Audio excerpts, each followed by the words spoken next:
sampai pada tahun kat sekolah negeri pada tahun 2016, 18 hari bulan 12 2016. Itu tarikh keramat saya lah yang saya paling ingat sampai ke hari ni.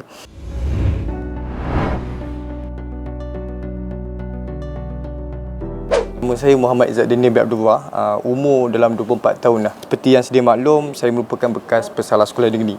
Bila sebut je yang negeri, apa mindset masyarakat? Budak jahat, budak tak boleh jaya, betul tak? Jadi ada sebab kesalahan jenayah yang saya lakukan pada umur 17 tahun. Saya dah terlibat dengan dadah ni pada umur 12 tahun lagi.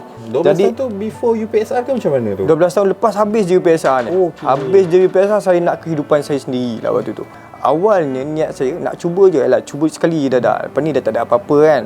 Dadah ni satu benda yang paling jahat. Dia bukan sedap, dadah tak sedap. Orang kata dadah sedap, dia sedap. Tak. Dadah ni ada satu benda di mana dia boleh buat orang hari-hari ambil dia. Ketagihan.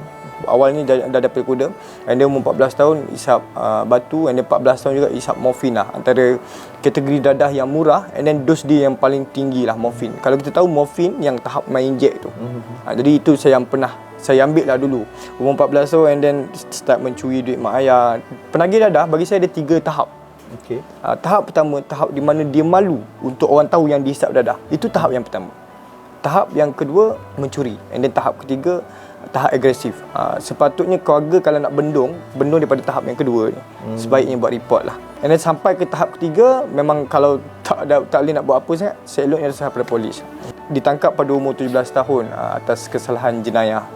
So macam bila dah pada usia 17 tahun ditangkap dan dibawa ke sekolah Harry Greening.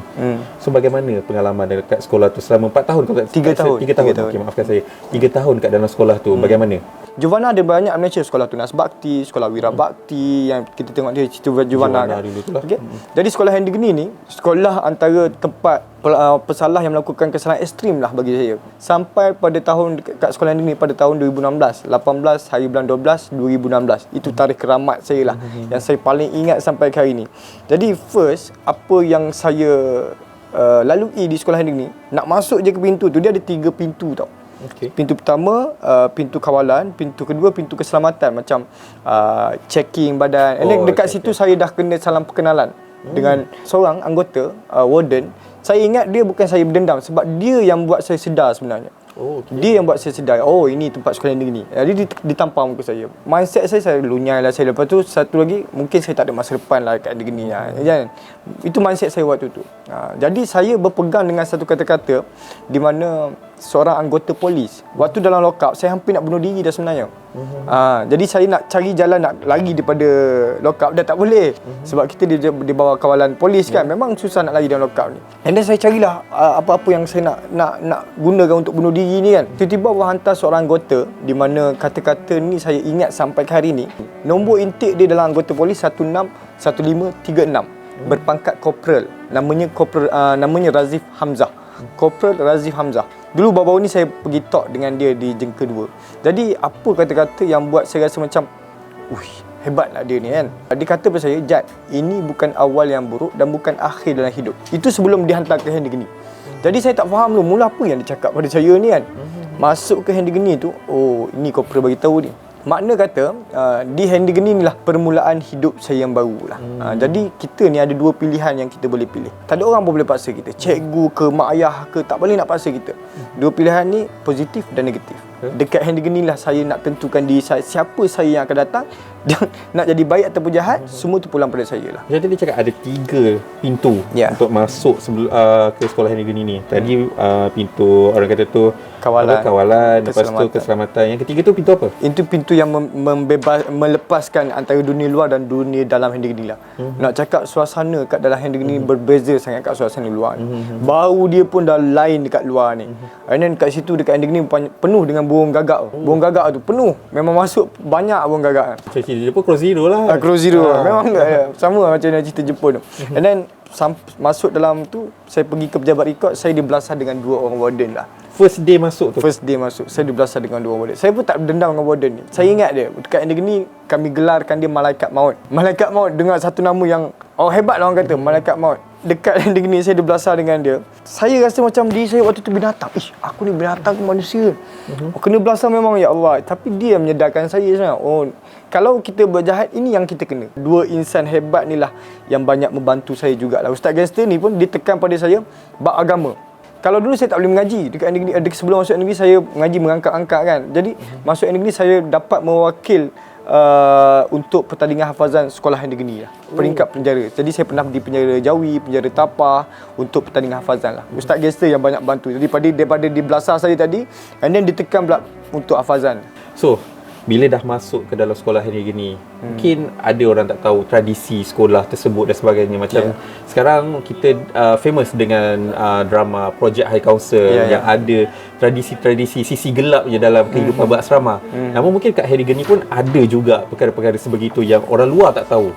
Mungkin Izzat boleh kongsikan pengalaman yang Izzat ada kat sekolah hari gini tu kepada orang luar. Ada ke perkara yang macam cerita High Council tu wujud di sekolah hari gini yang tradisi-tradisi orang luar tak tahu?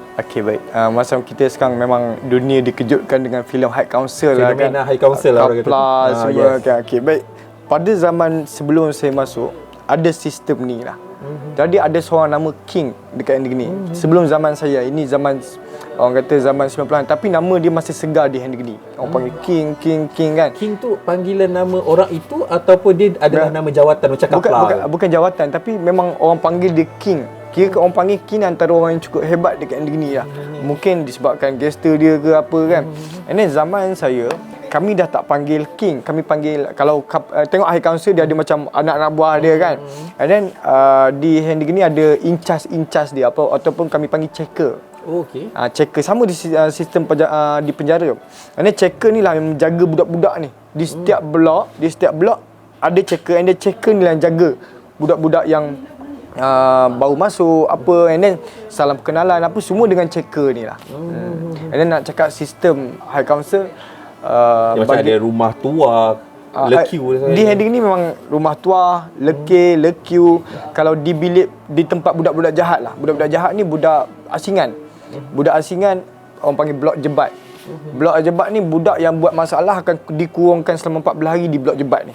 Bilik asingan. Izzat sendiri pernah lalui perkara tu? Pernah, saya dah pernah 2 kali di blok asingan tu lah. Sama macam bilik gelap, tapi nak tengok matahari kena panjat sikit lah. Kena panjat sikit. And then selama 14 hari tak ada duduk seorang-seorang, cuma yang casemate yang orang kata buat sama-sama masalah, and then duduk dalam tu. Kalau 7 orang duduk dalam bilik asingan tu. Pernah tidur depan tandas kan, memang sakit lah. Masa yang ni duduk ni masing-masing nak tunjuk siapa hebat, siapa kau hebat ke, aku hebat ke, bergaduh. And then saya pula ada grup saya bertumbuk dengan grup sini, and then masuk asingan. Bagi pelajar negeri ni, bilik asingan antara bilik paling seksa lah. Okey, maaf tanya Izzat. Ibu bapa masih hidup ke? Okey, baik. Kalau nak cakap tentang keluarga ni, saya dah tak ada keluarga pada umur 5 bulan lah. Umur saya darjah 3, 5 bulan tu saya dah diserahkan kepada keluarga angkat lah. Okey. Jadi mak bapak saya saya kehilangan pada tahun tak ingat, tapi darjah 3. Mak saya dah meninggal, and then ayah saya pun dah meninggal. Saya dibesarkan dengan keluarga angkat lah. Jadi cerita Izzat mengenaan dengan lempar nasi dagang ke arah ibu tu adalah ibu angkat lah? Ibu angkat lah. So mungkin kita nak tanya, ibu angkat dan ayah angkat masih ada? Ibu angkat dan ayah angkat masih ada. Kalau nak ikutkan kan, diorang ni nak buang saya bila masa je boleh buang saya kan. Waktu dulu saya jahat semua, kalau nak buang saya bila masa je boleh buang. Tapi disebabkan sifat kasih sayang dan sifat kebertanggungjawatan tu yang dia masih bila saya sampaikan ni. Sebab apa? Ibu apa mungkin ada ibu apa kat luar sana yang dah tak tahan sangat dengan anak mereka ni kan, masih rasa macam tak ada peluang kan. Teruskan doa ni, ya Allah, kuasa doa ni memang sangat kuat kan. Mungkin hari ni Allah tak bagi, mungkin esok lusa Allah akan tunjukkan pada si ibu yang berdoa ni. Teruskan usaha untuk nak mendidik anak ni.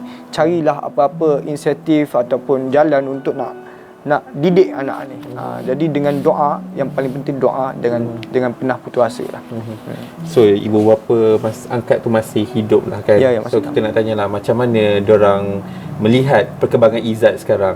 Yalah, mereka ada daripada situasi Izzat umur 12 tahun tadi sehingga sekarang. bagaimana kehidupan Izzat bersama dengan ibu bapa angkat tu? Kalau dulu hari-hari dia menangis disebabkan saya punya kesalahan, kesilapan, Izzat Daniel nakal kan dulu. Itu semua dulu. Tapi saya terdetik sebab saya nak sekarang setiap tahun apa yang saya nak buat untuk saya ataupun untuk keluarga saya nak diorang jatuhkan air mata.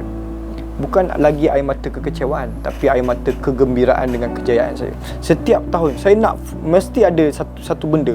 Contoh tahun lepas saya boleh tengok tahun lepas pada hari pelancaran buku saya di Pesta Buku Antarabangsa. Peluang kedua. Saya dapat lihat air mata bapa saya dapat melihat air mata mak saya dengan air mata kegembiraan. Dia bangga. Oh, ni anak saya, ni anak saya. Jadi macam ya Allah, seronok saya bila dapat dengan dia bagi tahu kat kawan-kawan dia, ni anak saya buat buku semua kan. Jadi itu adalah satu kejayaan dalam diri saya, dapat jatuh ke air mata mereka dengan air mata kegembiraan. Jadi insya-Allah tahun ni pun saya bakal buat satu benda yang baru untuk mereka lah, insya-Allah. Baik Zat, itu saja interview kita pada hari ini. Terima kasih sudi luar masa untuk segmen Bual Kerusi Lipat pada kali ini. Sama-sama. Buat penonton kat luar sana, terima kasih menonton, dan ini adalah episod bersama Izzat Daniel. Nantikan episod seterusnya dalam Bual Kerusi Lipat.